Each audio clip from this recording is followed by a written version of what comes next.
RSSच्या माध्यमातून महामानव डॉक्टर बाबासाहेब आंबेडकरांनी दिलेलं आरक्षण उद्ध्वस्त करण्याचं षडयंत्र मोहन भागवत यांच्या नेतृत्वात या महाराष्ट्रात सुरू आहे। आरक्षणाचे तुकडे करून SC आणि ST ला वेगळं करायचं आणि SC आणि ST ला वेगळं करून त्या ठिकाणी हळूहळू हे आरक्षणच घालायचं, अशा पद्धतीचं षडयंत्र RSS आणि BJP सरकारने रचलेलं आहे। आज महाराष्ट्रामध्ये जाती जातीमध्ये भांडण लावून ही व्यवस्था देवेंद्र फडणवीस एका जागेवर शांत बसून मजा बघत आहेत। मराठा OBC भांडण लावल्यानंतर या देशामध्ये अराजकता निर्माण झाली। या देशाच्या पटलावर पेट्रोल, डिझेल, गॅस, महामारी, हंटा व्हायरस हे सगळं पुढच्या काळात आणून बँकेतल्या नोटा संपल्यात आणि या सगळ्याच्या विरोधात जर कोणी लढू शकतो तर या देशातला फक्त आंबेडकरवादी भीम सैनिक लढू शकतो। हे त्यांना माहीत असल्यामुळं आमच्यावरच आरक्षणाचे तुकडे करून आम्हाला वेगवेगळ्या तुकड्यामध्ये एकमेकांच्या विरोधात उभं करून आम्ही एकमेकाचे डोके फोडावेत, अशा पद्धतीचं षडयंत्र या सरकारने रचलेलं आहे। आणि म्हणून हा महाराष्ट्र आज दंगलीच्या उंबरठ्यावरती आहे। हा महाराष्ट्र दोन जातीच्या एकमेकाच्या विरोधात उभा आहे आणि सरकार मात्र कसली दखल घेत नाही। सोशल मीडियावरती RSSने फेक अकाउंट खोललेत, ते एका जातीकडून आणि दुसऱ्या जातीकडून प्रतिक्रिया देत आहेत। जे दोन जातीमध्ये ते निर्माण करतायत ते लोक एकतर एकनाथ शिंदे गटाशी युतीचे लोक आहेत किंवा भाजपचे राष्ट्रवादी काँग्रेस अजित पवार गट आणि एकनाथ शिंदे गटाचे आमदार आहेत। म्हणजे सत्ताच अहवाल स्वीकारणार, हा बदर समितीचा अहवाल जनतेपुढे मांडणार नाहीत। वर्गीकरण करण्याचं नुसतं ढोंग चालू आहे, भांडणं लागावत म्हणून हा अहवाल आणलेला आहे। म्हणून हे सरकार सुनियोजित कट करून या ठिकाणी SCतल्या जाती जातीत भांडणं लावण्याचं कटकारस्थान करतंय। हेच असणारं एकदम स्पष्ट चित्र आहे। म्हणून आता किती वेळेस आणि किती काळ भीमा कोरेगाव सारख्या दंगली आमच्यावर लादणार आहेत। प्रत्येक कोम्बिंग मध्ये आमचे 50,000 तरुण उद्ध्वस्त होत आहेत। आज सोमनाथ सूर्यवंशीला न्याय मिळाला नाही। तमिळनाडूमध्ये 9 पोलिसांना जन्मठेप होते, पण परभणीतला एकही पोलीस अटक होत नाही। तुम्ही मुद्दे उभा करायचे, दंगली उभा करायच्या आणि त्यानंतर कोम्बिंग मध्ये दलितांना मारायचं। भीमा कोरेगावच्या 45,000 तरुणांवरील गुन्हे अद्याप मागे घेतलेले नाहीत। आज मराठा आरक्षणाचं आंदोलन मनोजदादा जरांगे पाटील यांनी सुरू केलंय। त्यातली त्यांची मागणी आहे की मराठा आंदोलक यांच्यावरील गुन्हे माघारी घ्यावेत।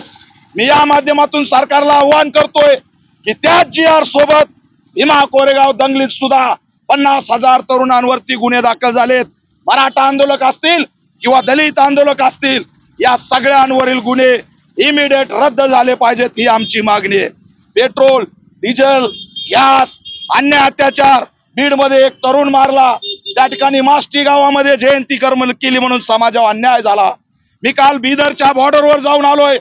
15 वर्षाच्या चिमुरडीवर दलित बेटीवर अन्याय करून तिला 3ऱ्या मजल्यावरून फेकून देण्यात आलंय।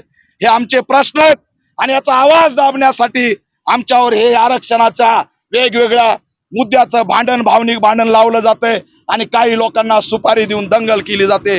हा दीपक केदार एल्गार करतोय की नेता व्हायचंय तर दंगल घडून होणार नाही, समाजाचं रक्त सांडून होणार नाही, ही आमची या ठिकाणी भूमिका आहे।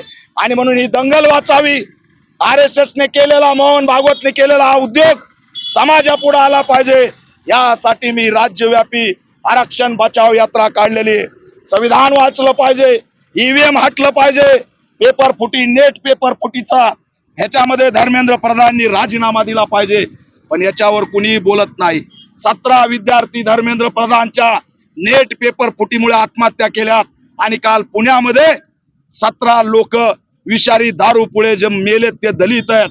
धर्मेंद्र असो की देवेंद्र असो, खुर्चीला चिटकून बसलेले गोचिड आहेत, ते राजीनामा देत नाहीत, आम्ही त्यांचा निषेध करतो। हे सांगण्यासाठी मी महाराष्ट्रात फिरतोय। अरे वर्गीकरणाचं ढोंग खरं काय असेल तर नीट आणा, दलितांचे नेते बोलवा, 59 जातीचे नेते बोलवा, तुमच्या मंत्रालयाच्या कॅबिन मध्ये बोलवा आणि त्यांच्याशी चर्चा करा। हा बदर कोण आणला त्याला उचलता आणि सांगता बनव अहवाल, पण समाजाचे घटक नेते त्यांना विश्वासात घेतलं जात नाही। हे दुर्दैव आहे। यांना कोणताही वर्गीकरण करायचं नाही, यांना कुणालाही न्याय द्यायचा नाही। न्यायाचं फक्त ढोंग करायचंय, न्यायाचं फक्त या ठिकाणी नाटक करायचंय. हे सगळं षडयंत्र मोहन भागवतचं आहे. कारण RSSचा जन्म संविधान घालवण्यासाठी आहे, आरक्षणचा जन्म आरक्षण संपवण्यासाठी आहे. हा खेळ SC वर्गाने ओळखला पाहिजे आणि करायचंच वर्गीकरण. मोहन भागवत वर्गीकरण जर करायचंय तर मग दानपेट्यातल्या त्या दानपेट्यांचं वर्गीकरण कधी करणार हा प्रश्न विचारतोय. मोहन भागवत वर्गीकरण जर करायचंय तर मंदिरातल्या सत्तेचं वर्गीकरण कधी करणार हा प्रश्न विचारतोय. का तुमच्या हिंदू मधल्या अस्पृश्य गणलेल्या एकाही समाजाचा माणूस संघाचा प्रमुख का झाला नाही? आजपर्यंत संघ प्रमुख फक्त ब्राह्मण होतो. अरे करायचंय तर संघ प्रमुखाच्या वर्गीकरणाचं धोरण का? हे काय नाटक करताय? आणि समरसतेच्या गप्पा मोहन भागवत फक्त माणसं विघटित करण्यासाठी लावले जात आहेत. हे सगळे मुस्लिम विरोधी, दलित विरोधी, आदिवासी विरोधी सरकार आहे, आरक्षण विरोधी सरकार आहे. आणि देवेंद्र फडणवीसला या आरक्षण बचाव यात्रेच्या माध्यमातून इशारा देतोय. जर फडणवीस SC ST मध्ये जर फूट पाडण्याचा प्रयत्न केला, आरक्षण उद्ध्वस्त करण्याचा प्रयत्न केला तर 1972चा पॅंथर महाराष्ट्रामध्ये काय करील याचा असणारा काळ सांगेल हा इशारा मी या ठिकाणी देतो. आरक्षण वाचलं पाहिजे. आरक्षण उद्ध्वस्त करण्याचा RSSचा डाव हाणून पाडण्यासाठी ही यात्रा काढली. मी सांगितलंय कार्यकर्त्याला, माईक लावू नका, स्टेज लावू नका, काही इव्हेंट घेऊ नका. उन्हात उभा राहू, रस्त्यात उभा राहू, लोकांच्या दारात उभा राहू. पण हे जे 4-2 दंगलीत आयुष्य बर्बाद करतात, आता ते खळ चालू देणार नाही. किती दंगल रचू द्या. मुस्लिमांना मी सलाम करतो की ईद बकरी ईद त्यांनी संयम ठेवून हाणून पाडली आणि आता सुद्धा त्यांनी SC SC मध्ये भांडण लावून दंगल रचलेली आहे. ती हा फाकड्या हाणून पाडणार. समाजाचा एक रक्ताचा थेंबी सांडू देणार औलाद आहे, पॅंथरची औलाद आहे. आम्ही कुणाच्या अंगावर जात नाहीत. फडणवीस आणि आमच्या अंगावर आला तर आम्ही त्याला सोडत नाही. हा आमचा इतिहास आहे. हाच असणारा इशारा देऊ आरक्षणचा आणि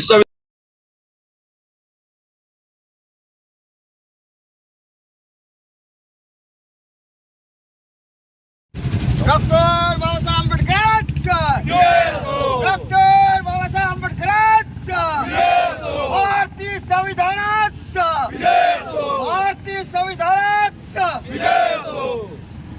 डॉक्टर बाबासाहेब आंबेडकरांचा अरे हे का साहेब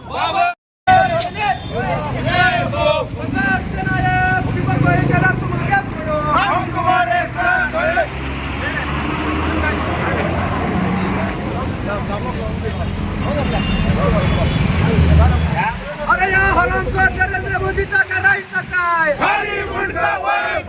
हरामखोर नरेंद्र मोदीचा करायचं काय? मनुवादी सरकार मुर्दाबाद, मनुवादी सरकार मुर्दाबाद, भारतीय संविधान जिंदाबाद.